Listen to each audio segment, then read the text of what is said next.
नमस्कार, आप देख रहे हैं जनादेश न्यूज। मैं हूं आपके साथ रश्मि त्रिवेदी। तो खबरें शुरू करने से पहले एक नजर हेडलाइंस पर। हेडलाइन के प्रायोजक है सुशीला चैरिटेबल ट्रस्ट, जहां लोक हित और विकलांग लोगों की सहायता करना ही है कर्म, जिसका एक ही नारा जनहित में योगदान कराना।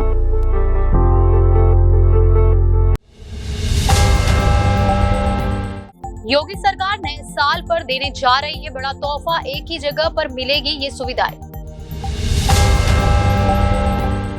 दिवाली से पहले वोकल फॉर लोकल पर जोर, पीएम ने याद दिलाई खास बात।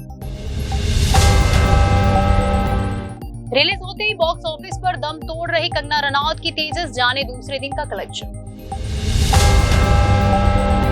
नारायण मूर्ति ने कहा कि हफ्ते में 70 घंटे काम करो, फिर इन देशों में 4 दिन काम और 3 दिन छुट्टियां क्यों रहती है।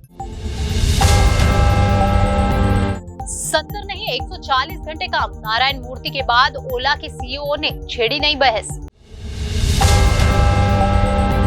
अब खबरें विस्तार से। अधिकारियों ने बताया कि शीघ्र ही फैकल्टी और नर्सिंग स्टाफ की भर्ती का काम पूरा हो जाएगा और ऐसी उम्मीद की जा रही है कि 2024 की शुरुआत में यह केंद्र काम करने लगेगा। उत्तर प्रदेश की राजधानी लखनऊ में संजय गांधी आयुर्विज्ञान संस्थान यानी SGPGI में एडवांस डायबिटीज सेंटर अगले वर्ष से डायबिटीज रोगियों के उपचार के लिए काम करना प्रारंभ कर देगा। यह सरकारी क्षेत्र में उत्तर भारत का पहला एडवांस डायबिटीज सेंटर है और इसका लक्ष्य डायबिटीज रोगियों को एक ही स्थान पर सभी उपचार सुविधा मुहैया कराना है। SGPGI के एंडोक्रिनोलॉजी विभाग के सीनियर डॉक्टर प्रो सुशील गुप्ता ने रविवार को बताया कि कई बार डायबिटीज के रोगियों को गुर्दे, आंख और पैर में भी समस्याएं होने लगती है। ऐसे मरीजों को उपचार के लिए अलग अलग विभागों में जाना पड़ता है, लेकिन एडवांस डायबिटीज सेंटर के निर्माण के बाद मरीजों को कोडायबिटीज से संबंधित सभी इलाज एक ही स्थान पर उपलब्ध हो सकेंगे। अधिकारियों ने बताया कि अत्याधुनिक उपकरणों की खरीदी के लिए 24 करोड़ रुपए का प्रस्ताव उत्तर प्रदेश सरकार को भेजा जा चुका है। शीघ्र ही फैकल्टी और नर्सिंग स्टाफ की भर्ती का काम भी पूरा हो जाएगा और ऐसी उम्मीद है कि 2024 की शुरुआत में यह केंद्र काम करना शुरू कर देगा। इस केंद्र में मधुमेह, नेत्र एवं किडनी के विशेषज्ञ उपलब्ध होंगे। इसके अलावा डायबिटीज से गंभीर रूप से पीड़ित 40 मरीजों को भर्ती करने की सुविधा भी उपलब्ध होगी। उत्तर प्रदेश की चिकित्सा, शिक्षा एवं स्वास्थ्य मंत्री ब्रजेश पाठक के अनुसार केंद्र नए साल में राज्य के लोगों के लिए एक उपहार होगा। प्रो गुप्ता ने पिछले एक साल में SGPGI लखनऊ में आए डायबिटीज रोगियों के बारे में बताया कि एक साल में संस्थान के बाह्य रोग विभाग में करीब 25,000 रोगी आए। इनमें से करीब 10,000 रोगी ऐसे थे जिनका डायबिटीज इतना बिगड़ चुका था कि उनकी आंख पर इसका असर देखने को मिल रहा था। उन्हें नेत्र रोग विशेषज्ञ के पास भेजना पड़ा। प्रो गुप्ता ने बताया कि इसी तरह डायबिटीज रोगियों में से करीब 5,000 ऐसे रोगी थे जिनके रोग ने उनके गुर्दों को प्रभावित किया था और उन्हें गुर्दा रोग विशेषज्ञ से चिकित्सक उपचार लेना पड़ा। इसी तरह करीब 500 से 600 ऐसे रोगी थे जिनके पैर में चोट लगने के कारण जख्म हो गए थे और उनको डायबिटिक फूड के लिए अपना इलाज कराना पड़ा। प्रो गुप्ता कहते हैं कि डायबिटीज रोगियों को होने वाली इन दिक्कतों के बारे में सरकार के पिछले कार्यकाल में चिकित्सा शिक्षा मंत्री रहे सुरेश खन्ना यानी वर्तमान सरकार में संसदीय कार्य मंत्री को जानकारी दी गई थी। इसके बाद भवन निर्माण के लिए करीब 44 करोड़ रुपए की राशि स्वीकृत की गई। खन्ना ने कहा कि हम चाहते हैं कि उत्तर प्रदेश का कोई भी मरीज इलाज कराने के लिए बाहर न जाए। इतना बड़ा प्रदेश है तो यहाँ के लोगों को सारी चिकित्सा सुविधाएं अपने प्रदेश में ही मिले। इसीलिए हमने advance diabetic centre Lucknow SGPGI में ही खोलने को मंजूरी दी है।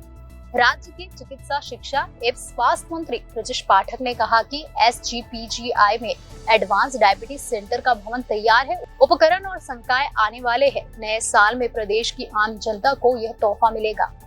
SGPGI के निदेशक RK धीमान ने कहा, देश विदेश से मरीज इलाज के लिए SGPGI लखनऊ आते हैं। ऐसे में संस्थान में सेवाओं के विस्तार का फैसला लिया गया है। यहाँ करीब 50 करोड़ रुपए की लागत से एडवांस डायबिटीज सेंटर बनकर तैयार हो गया है। दिवाली आने वाली है और इससे पहले प्रधानमंत्री नरेंद्र मोदी ने वोकल फॉर लोकल पर जोर देने की अपील की है। पीएम मोदी ने ये भी कहा है कि वोकल फॉर लोकल की बात सिर्फ त्योहारों तक ही सीमित नहीं रहनी चाहिए। प्रधानमंत्री नरेंद्र मोदी ने आज मन की बात के 106वें एपिसोड को ब्रॉडकास्ट किया गया। पीएम मोदी ने कहा कि एपिसोड ऐसे समय हो रहा है जब पूरे देश में त्योहारों की उमंग है। आज सभी को आने वाले सभी त्योहारों की बहुत बहुत बधाइयां। इस महीने की शुरुआत में गांधी जयंती के मौके पर दिल्ली में खादी की रिकॉर्ड बिक्री हुई। यहाँ कैनॉट प्लेस में एक ही खादी स्टोर में एक ही दिन में 1.5 करोड़ रुपए से ज्यादा का सामान लोगों ने खरीदा। इस महीने चल रहे खादी महोत्सव में एक बार फिर बिक्री के अपने सारे पुराने रिकॉर्ड्स तोड़ दिए। आपको एक और बात जानकर भी बहुत अच्छा लगेगा। 10 साल पहले देश में जहां खादी प्रोडक्ट्स की बिक्री बड़ी मुश्किल से 30,000 करोड़ रुपए से भी कम थी, अब यह बढ़कर 1.25 लाख करोड़ रुपए के आसपास पहुंच रही है। प्रधानमंत्री नरेंद्र मोदी ने कहा कि खादी की बिक्री बढ़ने का मतलब है कि इसका फायदा शहर से लेकर गांव तक में अलग अलग वर्गों तक पहुंचता है। इस बिक्री का लाभ हमारे बुनकर, हस्तशिल्प के कारीगर, हमारे किसान, आयुर्वेदिक पौधे लगाने वाले कुटीर उद्योग सबको लाभ मिल रहा है। और यही तो वोकल फॉर लोकल अभियान की ताकत है और धीरे धीरे आप सब देशवासियों का समर्थन भी बढ़ता जा रहा है।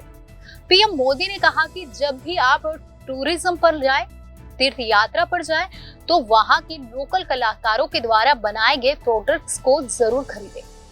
हर बार की तरह इस बार भी हमारे त्योहार में हमारी प्राथमिकता वोकल फॉर लोकल हो और हम मिलकर आत्मनिर्भर भारत के सपने को पूरा करें।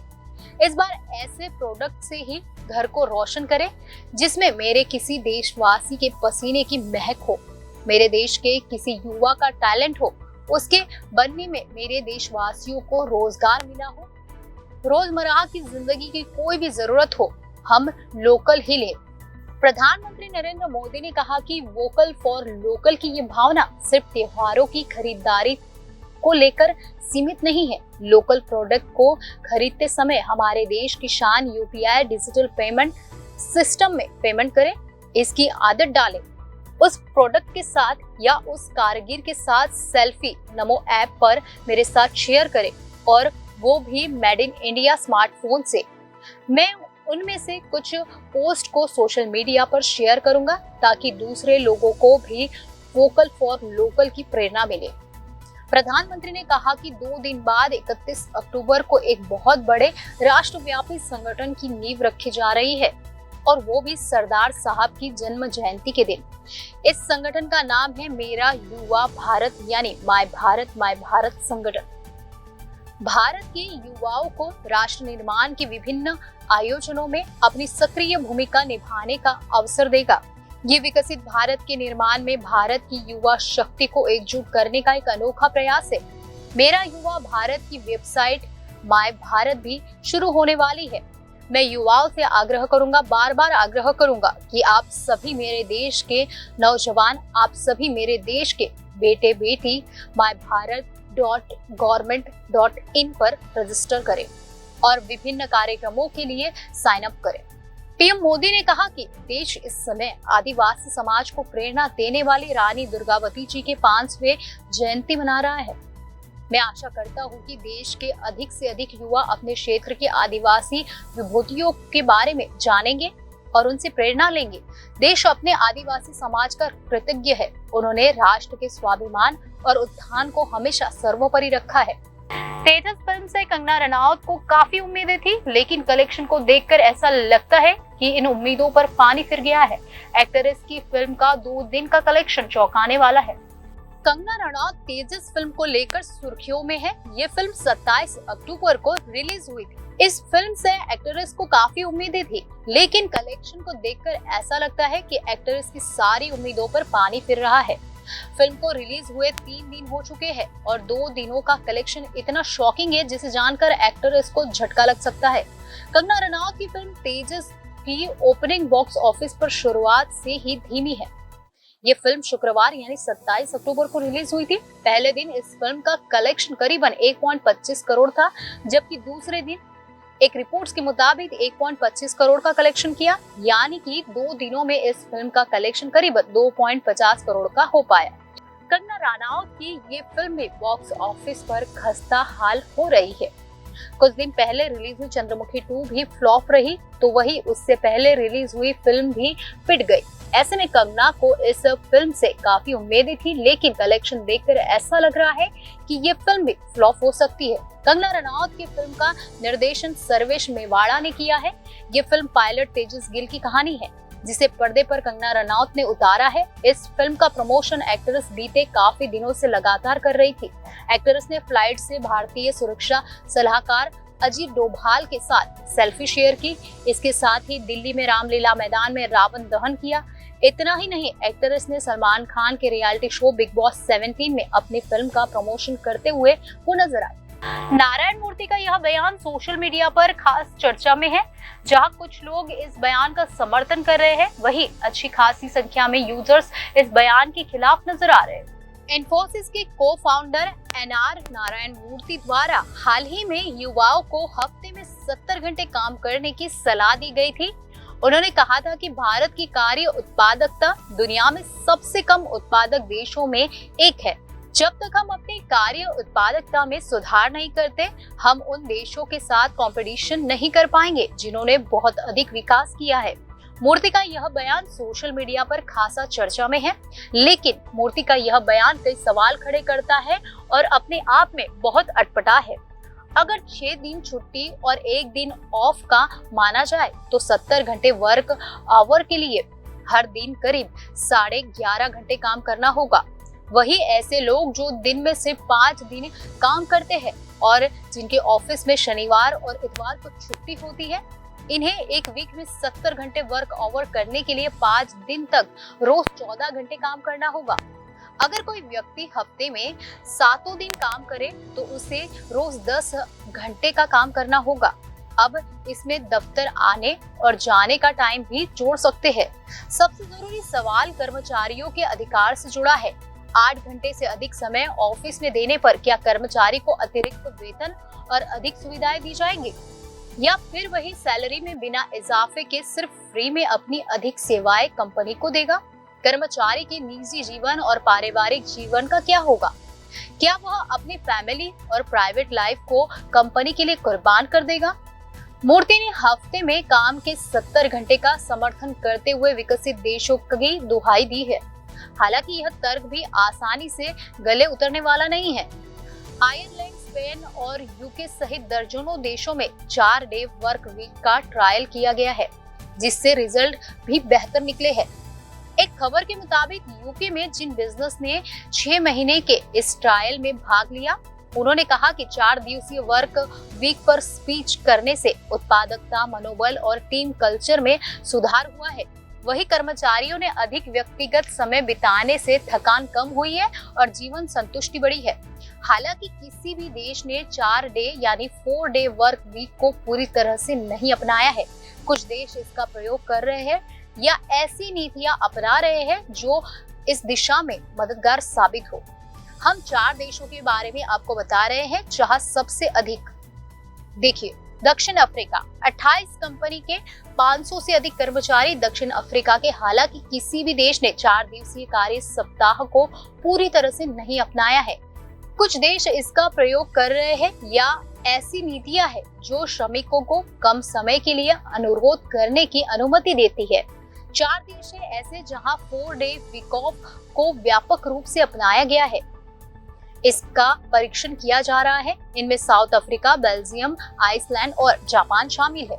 जापान की बात करें तो 2021 में जापानी सरकार की वार्षिक आर्थिक नीति दिशा निर्देशों में एक सिफारिश यह भी शामिल थी कि कंपनियों को कर्मचारियों को 4 डे वीक ऑफ और फिर इसे बढ़ते हुए 3 डे वीक ऑफ का ऑप्शन दिया जाएगा। बेल्जियम की बात करें तो 2022 की शुरुआत में बेल्जियम सरकार ने एक रिफॉर्म पैकेज की घोषणा की जो श्रमिकों को अपना वेतन खोए बिना 5 की बजाय 4 दिन काम करने का अधिकार देता है। यह कानून आधिकारिक तौर पर नवंबर 2022 में लागू हुआ। हालांकि नियोक्ताओं को अभी भी किसी कर्मचारी के वर्क वीक को छोटा करने की रिक्वेस्ट को अस्वीकार करने का अधिकार है। बशर्त कि वे अपना इनकार लिखित रूप में प्रस्तुत करें और अपने निर्णय के लिए ठोस कारण बताएं। आइसलैंड में बड़े पैमाने पर 4 डे वर्क वीक को अपनाया गया है। हालांकि प्राइवेट बिजनेस सेक्टर में 4 डे वर्क वीक अपनाने की गति कुछ धीमी है। दक्षिण अफ्रीका की बात करें तो 28 कंपनियों के 500 से अधिक कर्मचारी दक्षिण अफ्रीका के 4 डे वर्क वीक ट्रायल में हिस्सा लिया। यह experiment 4 day week South Africa द्वारा चलाया जा रहा था, जो 4 डे वीक ग्लोबल की एक ब्रांच है। यह वही समूह ग्रुप है जिसने यूके में यह ट्रायल आयोजित किया था। ओला के भाविश अग्रवाल ने देश के युवाओं को 140 घंटे काम करने के बारे में कहा। एनआर नारायण मूर्ति की तरफ से दिए गए एक स्टेटमेंट का समर्थन करते हुए भावेश ने कर दिया है ये ट्वीट। कुछ समय पहले ही देश के दिग्गज आईटी कंपनी इन्फोसिस के को फाउंडर एनआर नारायण मूर्ति ने सभी को हर दिन 12 घंटे काम करने की बात कही थी। उस पर उन्होंने कहा था कि हमारे देश के युवाओं को इस समय पर हर दिन 12 घंटे काम करना चाहिए, जिससे देश तेजी से आगे बढ़ सकता है। उनकी तरफ से दिए गए इस स्टेटमेंट का ओला के भाविश अग्रवाल ने सपोर्ट किया है।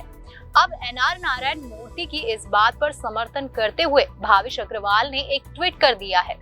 उन्होंने कहा है कि वह नारायण मूर्ति की इस बात से पूरी तरह से सहमत है। इस बात पर उन्होंने एक मजाकिया अंदाज में ट्वीट किया। ट्वीट में भाविश अग्रवाल ने लिखा कि सिर्फ 70 घंटे नहीं बल्कि 140 से भी ज्यादा घंटे काम करना चाहिए। इस ट्वीट में आगे उन्होंने लिखा ओनली फन नो वीकेंड। इससे पहले भाविश की तरफ से एक और ट्वीट किया गया था जिसमें कहा उन्होंने अपनी बात शेयर की थी। इस ट्वीट में उन्होंने कहा था कि यह वक्त कम काम करने और मौज मस्ती करने का नहीं है, बल्कि इस समय में हमें सिर्फ एक पीढ़ी में पैसा बनाना चाहिए, यानी युवाओं को 12 घंटे काम करना चाहिए।